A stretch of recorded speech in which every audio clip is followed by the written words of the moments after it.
can't be singing Disney when we start. No, that's don't. definitely, yeah, you can't. I don't even think Disney would let you do like 15 seconds of a Nope. Disney song Not without a one. So I taking them their cash. Hello everyone who happened to tune into this nonsense. So hello dear listeners and watchers. Welcome and join us for an hour, 45 minutes of positive distraction. It's important to take a break from the doom and the constant barrage of insanity, cruelty, and horrors currently flooding our timeline and For You pages. I am Maddie. I'm Julie. And this is my emotional support Diet Coke. Jesus fucking Christ. I mean, yeah, have some Diet Coke. And if you are against our current regime, then you are our friend. We invite you to relax while we entertain you. Off camera, Julie and I were just talking about this past week.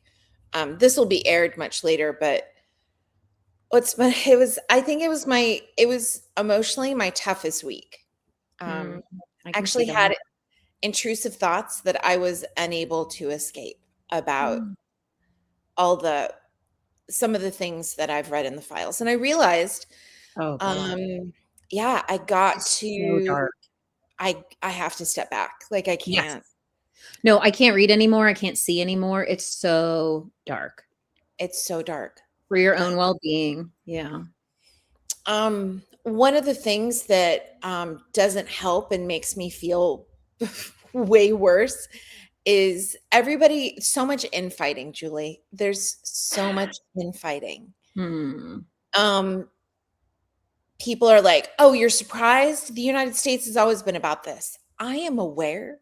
Yeah, but it's never been this in our face. It's never been, oh, open up. This is, like the truth's going on. The amount of having to rewire things in my brain. I'm going through menopause. That is so much. It's enough. That's enough. There's no checks and balances. We thought, like Clint and I were talking in the car the other day, is that we believed that right was right and wrong would be punished. But meanwhile, no. If you're rich, old, and white and a man, you can do whatever the fuck you want and there are no consequences. It seems. I already knew that, but I didn't think like they were as bad as they are. It's so funny. Like I suspected this would happen, but the fact that it's happening is quite shocking. I think I'm surprised by your shock. Yeah. I always say believe women. I didn't even believe myself. Like true. It's so much worse than we ever imagined it could be. And nothing's happened. I don't know. I know I just so desperately wish we'd stop talking about happening in this country. Other countries are mad and they're doing stuff about it. Thank God they're doing stuff about it. Yeah, they're raiding Elon's thing and someone's being brought to charges in Germany, which is, ironically comical. Right. Anyway, so this podcast is about taking a breather and taking a mental moment, but a nourishing mental moment, an amuse-bouche, if you will. So we are going to relax right now. We're going to do a little breathing, and then we'll have our history lesson brought to us by Julie this time.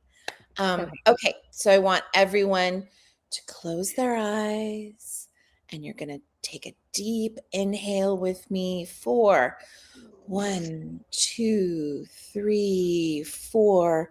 Hold 2, 3, 4. Exhale 2, 3, 4. Hold 2, 3, 4. Inhale 2, 3, 4. Hold 2, 3, 4. Exhale 2, 3, 4. Hold 2, 3, 4. Last time. Inhale 2, 3, 4. Hold 2, 3, 4. exhale. 2, 3, 4. It is wild how much that does for your body and your brain. Oh, It it's is so good. It is so good. I mean, I don't know that it makes good listening, but wow, is it really good for me physically? Well, if you're driving, don't close your eyes, but you can still do the breathing part. Just a good safety tip, Addie. You can still do the breathing part. And honestly, I recommend just learning this and doing it throughout your day. I do it throughout my day. And it does literally, like, because I'll be in my head and I'm like, and then this is happening, and then this is, and I'm like, no, girl. And I just say it in my own head, and I inhale and exhale, and it really centers you and it really calms your body. It is one of our chirp skills of the day, our chirp chores, and I absolutely freaking love it. It's one of the things I look forward to knowing that I did, because it genuinely helps me, which is wild. I wish I'd known this in my 20s or 30s. Oh my gosh. They should literally teach this in kindergarten. School. Yeah, they should. Take a goddamn breath. Well, on to our little mini history lesson. Yay, what are we learning? Oh, I love it so much. I learned about a woman named Mary Fields, aka Stagecoach Mary. I don't know why they called her that, because she never actually drove a stagecoach. She drove a 6-horse team, but I will tell you about that in a bit. This woman was a badass in the best sense, which, you know, you and I love a badass. My research that I used was a book I bought my daughter called Women Who Dare by Linda Skiers, a YouTube video called The Wild West Extravaganza, Stagecoach Mary, Fists, Whiskey, and Guts. And I know, and a website called Montana Women's History.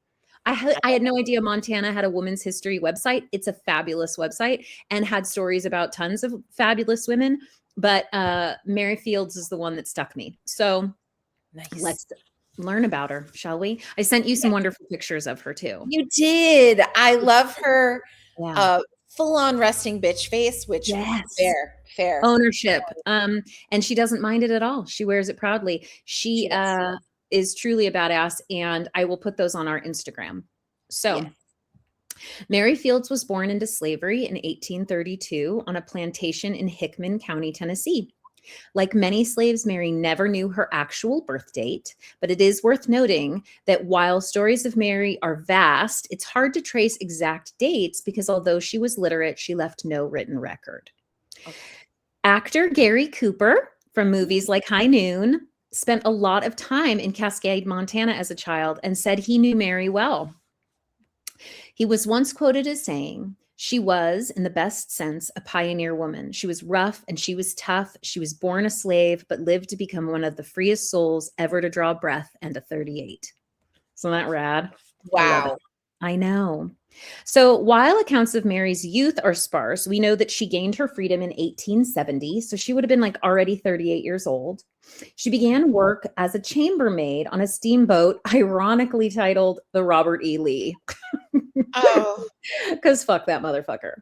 I mean, that's a terrible name, but I wonder, I hope that the steamboat was more like, at least like you get a cast of characters. You know what I mean? Absolutely. It was more fun and more free than she had been in her past 38 years. It was there that Mary met a man named Edmund Dunn. He was a judge, and he was so impressed with her work ethic, that he hired her on the spot. She moved with him to Toledo, Ohio, and became very fast friends with Judge Dunn's sister. His sister's name was Mary, and she happened to be a Roman Catholic nun. But she was part of a religious order founded in 1535 called the Ursuline Nuns. Now, I had never heard of that and had to look it up. Ursuline nuns, we love this, were said to be dedicated exclusively to the education of girls. Starting in 1535. So that's kind of rad. It wasn't long before Mary was living and working at the convent right along with her very best friend, Sarah. Now, Mary never became a nun, but she was a hired hand there, and she did so many jobs for them, including tending the garden and the courtyard, and managing all the small, hard labor jobs that the nuns needed help with. At some point, a bishop by the name of John Brondell reached out to the convent looking for assistance. He said that the Jesuit missionaries in Montana had spent 2 decades running relief stations and missions for the local indigenous people, and they were hoping that the nuns would come and open a boarding school there. So Lady Sarah, the nun Sarah, packed up herself and her bags, and she moved to Montana. Okay. At some point, not long after leaving Ohio, she had already reached Montana, but Sarah became extremely sick with pneumonia. And when word got back to her friend Mary, Mary immediately jumped on a train to be by Sarah's side, which is so loving and so sweet. She went to help her friend get well, and that she did. Once Mary had nursed Sarah back to health, Mary decided she might as well stay in Montana and help around the boarding school that her friend Sarah was starting. Excellent choice. Exactly. The school ran low on funds. There was not a lot of funding, and so they only had one tiny little heater to heat the whole place. It was said they were sleeping on frozen earth. Like, it wasn't a great situation. So Mary set to work improving all the conditions. She did the work of grown men with no problem. She hunted, she trapped food, she chopped firewood, she raised the chickens, she did the laundry, and she tended the garden. She was a hard ass, and she was not afraid of hard work. But this time, at least, the hard work was her own volition. Yes. Yeah, and she was choosing it. She was improving the lives of children. Improving the lives of children and working alongside her very best friend. The best life can be, right? I would do that with you. I know. If only someone would give us a goddamn job. So at this time, Montana is almost entirely white, not surprising. The whole state had a population of somewhere around 100,000 people, but it is said that there were only a few hundred Black people in the entire state, and there were none in Cascade except Mary. Okay. She was the one and only Black person in Cascade. So not surprisingly, it did take quite a while, it's 1800s, for the locals to warm up to Mary. But she loved a good time, Addie. So they did eventually warm up. She loved to curse like a sailor. She loved to smoke cigars, and she drank whiskey by the gallon. I miss whiskey. She sounds like a ball, doesn't she? I mean, she can move in right now. I have an extra bedroom. She sounds like a goddamn delight. She's also well known for not taking shit, especially from men, which led to quite a few altercations, not only verbal, but physical. Oh, fuck men. Get him. Slap him right in the face. Listen to this. She regularly got into fist fights with grown-ass men, but standing over 6 feet tall, Mary could hold her own. Isn't she a badass? Don't we love her? Yes. Yeah.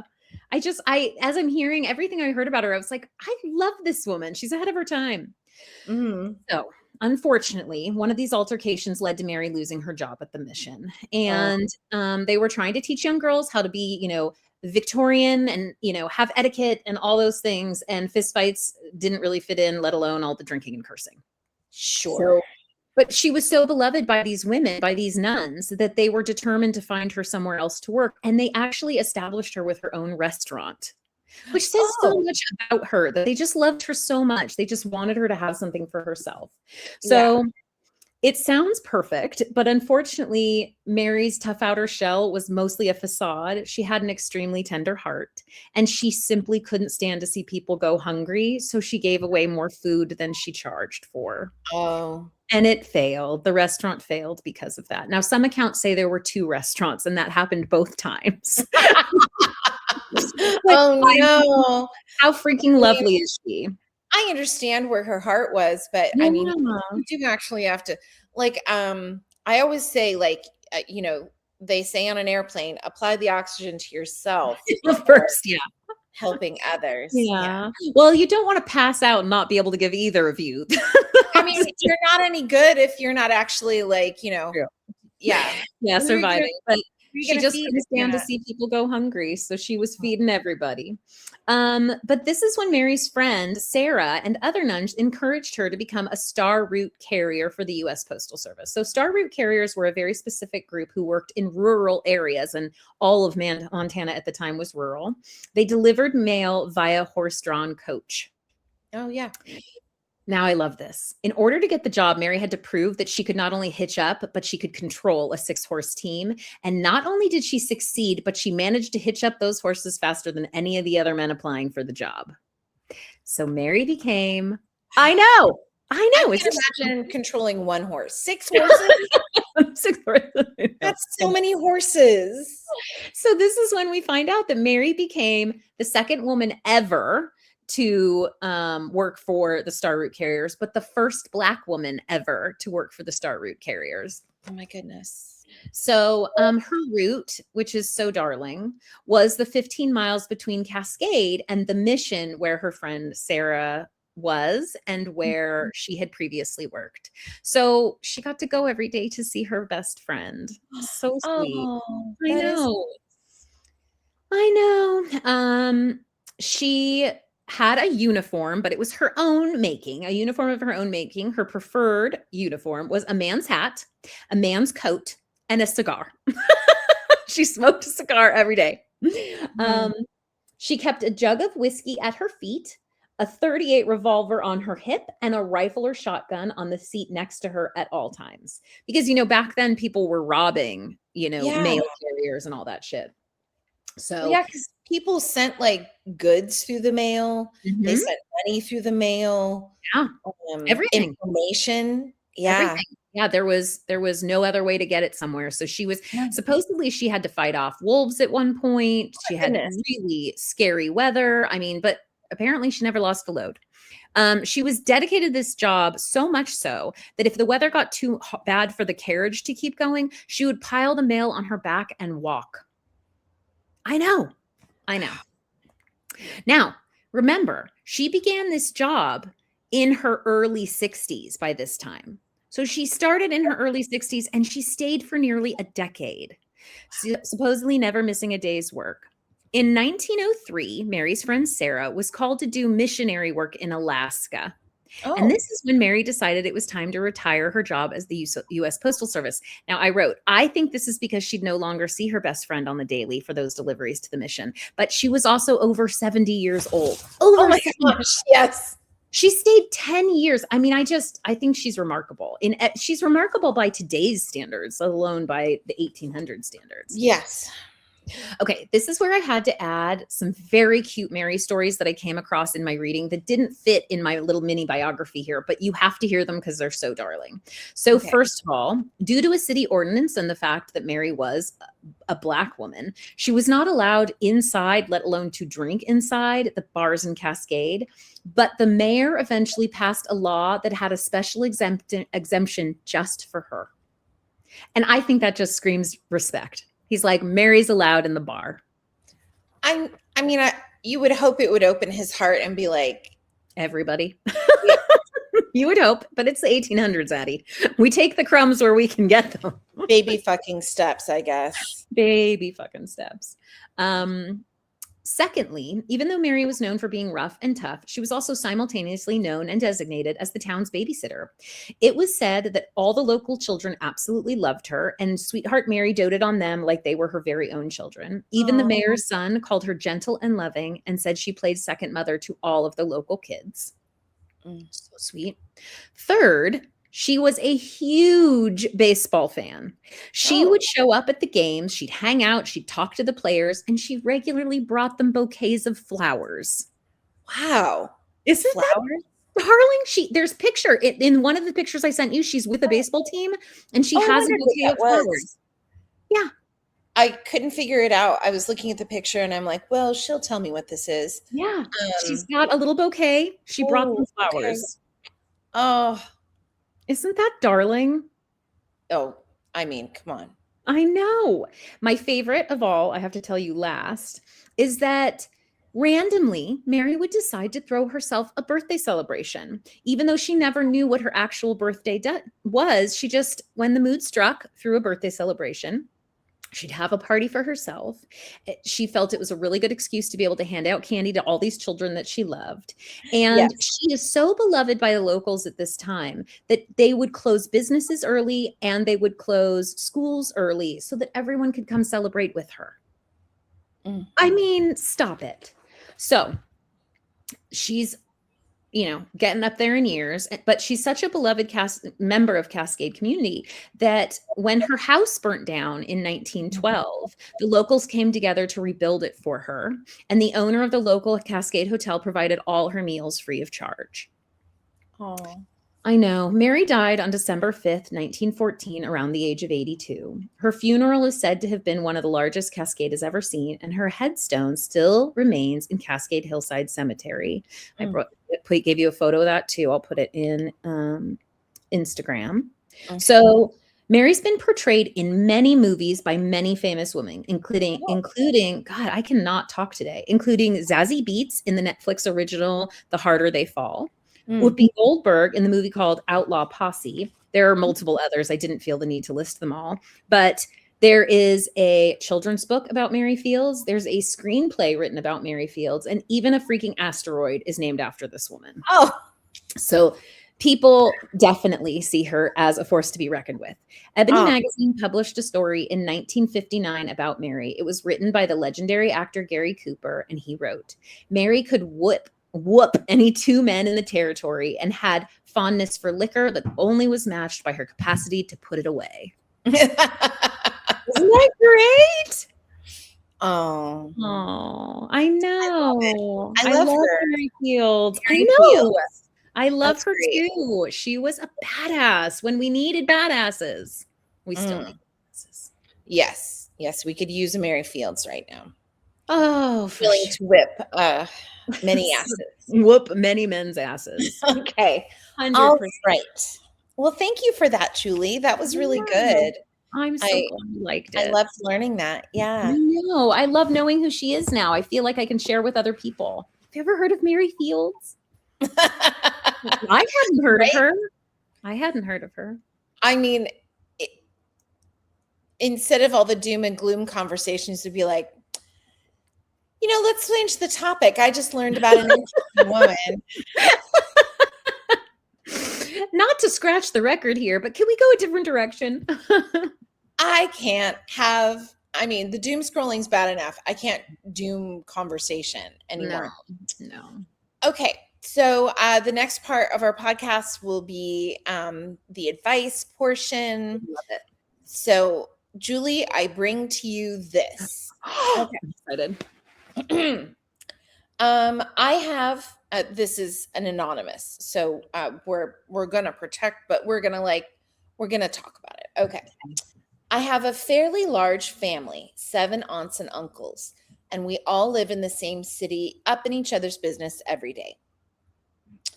My grandmother passed about 2 years ago, and my cousin has remembered her by naming her new baby after her.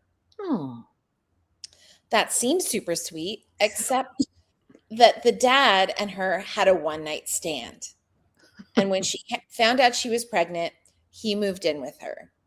Okay. He doesn't work, and now she's supporting him. Oh, no. It's not ideal, and the family doesn't like him.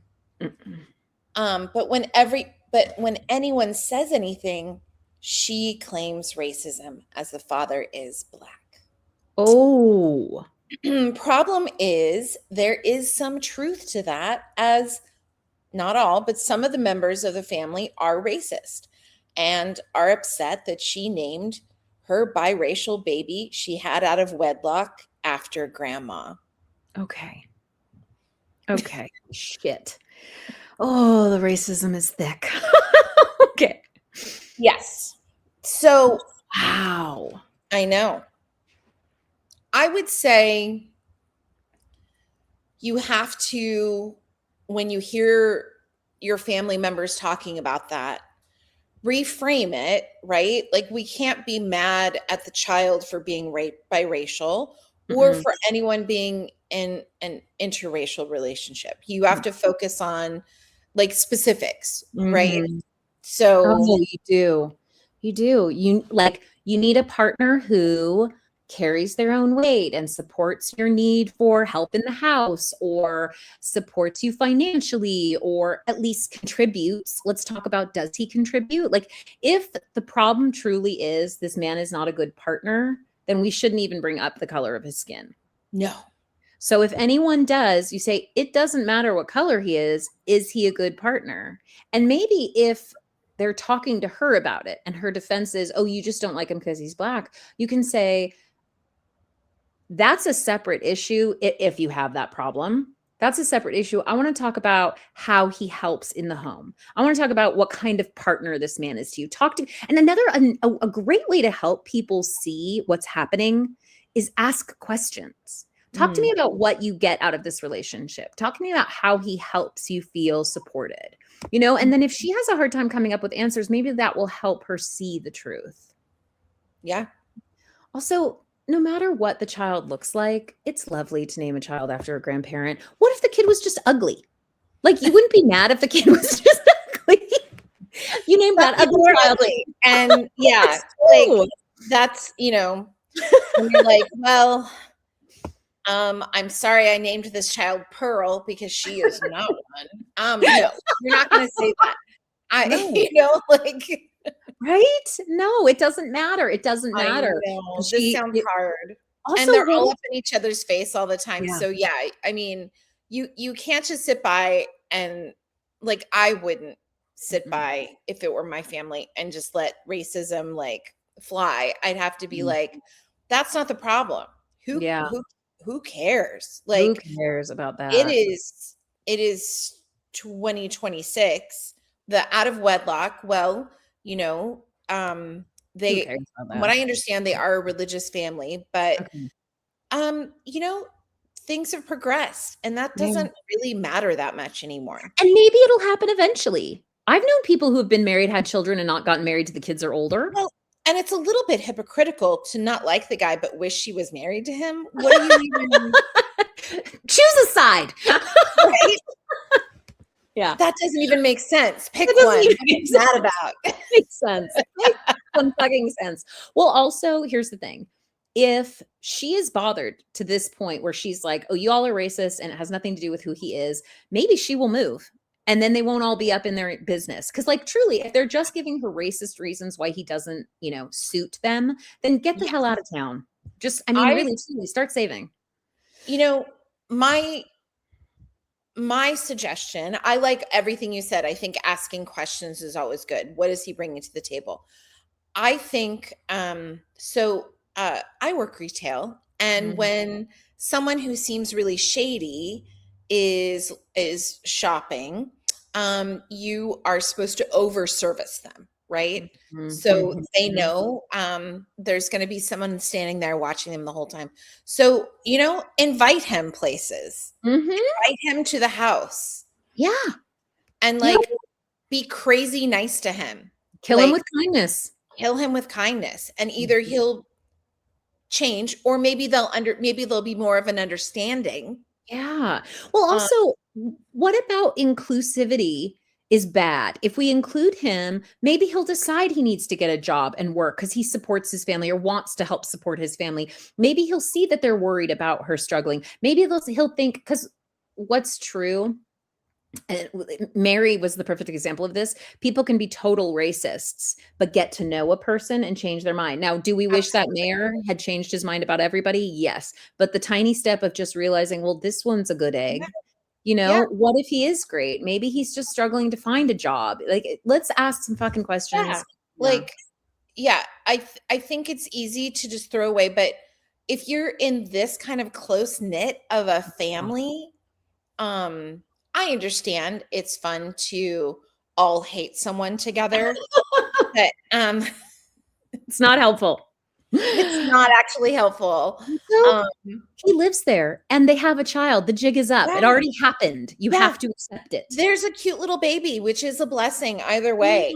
Babies And are the best. and that baby's not gonna feel love if you're, like, hating on her dad the whole time, Yes, you know? 100%. Even if he does, even if they kill him with kindness and try to support him, maybe even try to get him a job or encourage him to get whatever he needs to Mhm. do, even if they do all that, he still turns out to be a real dud of a human being, like, fine, at least you guys At least you tried, you figured it know? out.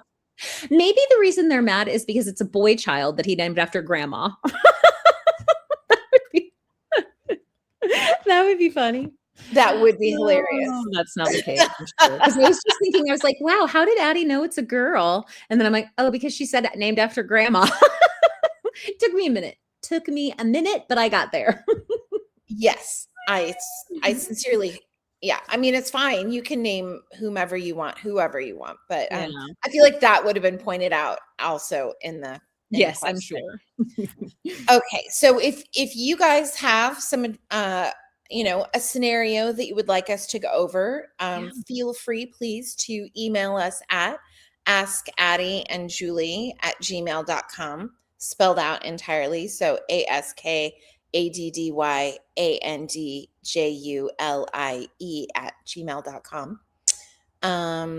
and then Julie, we're adding a new thing For me. because we're just trying to create as much joy as humanly possible. And so this week's joy will also include what are we doing? Fun Fun fact. fact. I like the term Fun Fact Friday, but if it's not Friday, we can come up with something else, like, I don't know, not right now, but fun facts. I love fun facts. I'm a person who finds tiny little pieces of information easy to maintain or retain, excuse me, easy to Mhm. retain, but also fun to share and fun to hold on to. And we often tell them at the dinner table. And I love little tiny pieces of knowledge that maybe other people don't know. Mhm. Today, I decided that my fun fact should be whimsical because we love whimsy.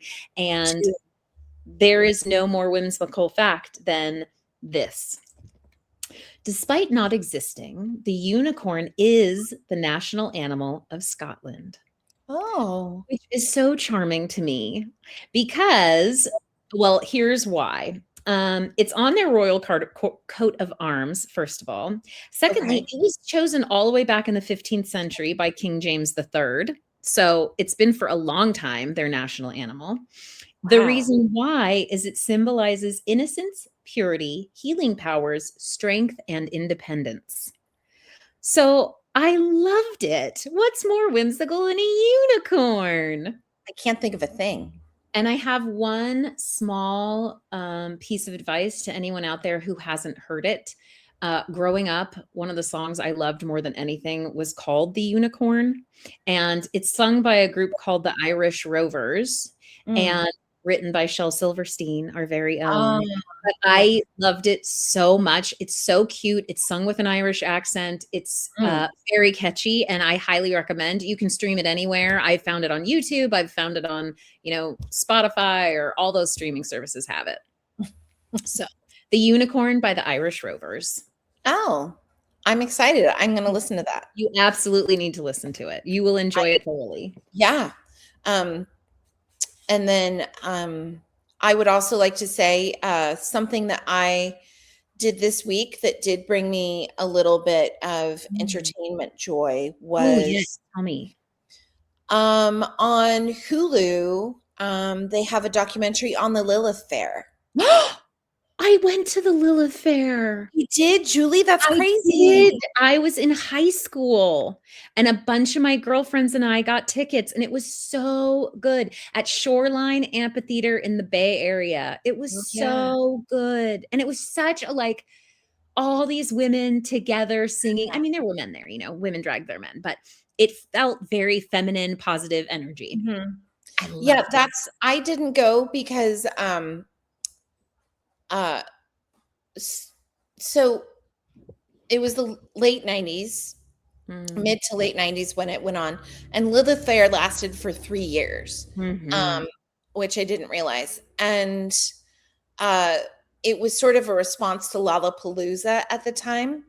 I remember. And you know, I thought I was a feminist, but looking back, I was not. It was the music that you were listening to at the time.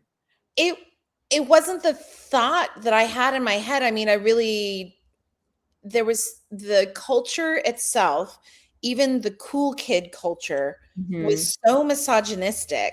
It's Um, true. and at the end of the documentary, it's just an hour and a half, so it's I a want to really see easy that. to watch. And I really enjoyed it, and I have regret that I didn't go to this because I feel like I would have really loved it. Oh, you would have loved it because the energy was so good. Even if you Yes. didn't love the music. Like I remember okay, But very funny I was part. listening to a lot of that music, so I'm like, what the fuck was my problem? So there's a talking head in it. I can't remember who it was, so I feel bad that I'm not attributing this to the woman who said it. But it was so impactful that I paused the documentary and Wow. typed it into a note Wow. because the pain the woman was experiencing in what she said, I felt it. Like, I felt it Wow. for myself, I felt it in her. I'm sure a lot of women had this same feeling, but the way she said it was so beautiful. She Because she talked about participating in the misogynist society that was the late 90s, this was her statement: "I participated in the disparagement of my own components." Oh my God. That's intense. I That is know. intense. Wow. Wow. And I'll tell you this, at the time I would have told you I had no idea. I mean, I was in 97, I was a high school senior. Mhm. And feminism wasn't on my radar, Mm. but I knew that I loved, Sheryl Crow, and I loved fucking Sarah McLachlan, and Oh, yes. I loved Jewel. Unfortunately, we've lost her. Tracy Chapman. Okay, so one of the funny things about me is I am an obsessive Indigo Girls lover. It's so fun. Oh, It's yeah. because I had gay friends growing up, right? Is that Indigo Sure. Girls still my comfort music? Like I Oh, yeah. just love them. I remember Nelly Furtado. I remember Dido. Do you remember Dido? Oh, I loved that I first album of loved Dido Dido. so much. I listened to the hell out of it. Yeah. Yes. And so I remember just being like, how are all these women playing at the same place at the same time? Hell yes, I'm going. It was a Magic. full day. Sinead O'Connor. I I remember know. my brain tells me Alanis Morissette was there, but I don't know if that's that I went to a separate Alanis Morissette concert. Oh, But I yeah. feel like she was there too. And I loved Alanis Morissette. And that was angry music. She was pissed off. Yeah. That album was so fucking fantastic. I still know all the words. But You like, should watch the documentary. I think I have Alanis to. did do some dates, if I remember correctly. Okay. And Because they do show, Mhm. they show them all singing together. A lot Yes. of the women came back and talked about their experience on Yes. the documentary, I love how it. that was so different. I just I think it's a nice feel good because, Sarah McLachlan took a swing. Yep. Everyone in the industry told her it wasn't possible, it wouldn't make any money. And it It did. did It made because she tons of money. believed in it, Yeah. and she just created a really great space, and it's nice to know if that can happen 30 years ago, it can happen now. Oh, Like, totally. I think that they often say that things with all women won't make money, and then they go and blow us out of the water. There are movies like that. There's, mm, women love to see women represented, and we love to yeah, watch female friendship, and we love the empowerment that we get from it. And women watch just as much television as men. So I find it fucking stupid to use that as an excuse not to do things just for women. But I remember loving it. I don't remember thinking of it as significant, but now I look back and I'm like, I am so fucking glad I did that. It was yeah. it was so fun with my girls too. Oh, It yeah. was so fun just to be together. We were sitting on the grass, we didn't have seats. We were on the grass. It was just Sure. wonderful. Wonderful. So I will watch that. I love documentaries, but they're usually about murder. So no, Yes. that one Sadly, I was really, do really good. I I usually am watching a Yeah. documentary on someone being murdered or someone being kidnapped or something Mhm. like that. Mhm. And I saw that the documentary for the Lilith Affair was up for a while before I went to it. But I wasn't feeling very well, and I said, "Oh, this will probably make me feel better. Like this is a Yeah.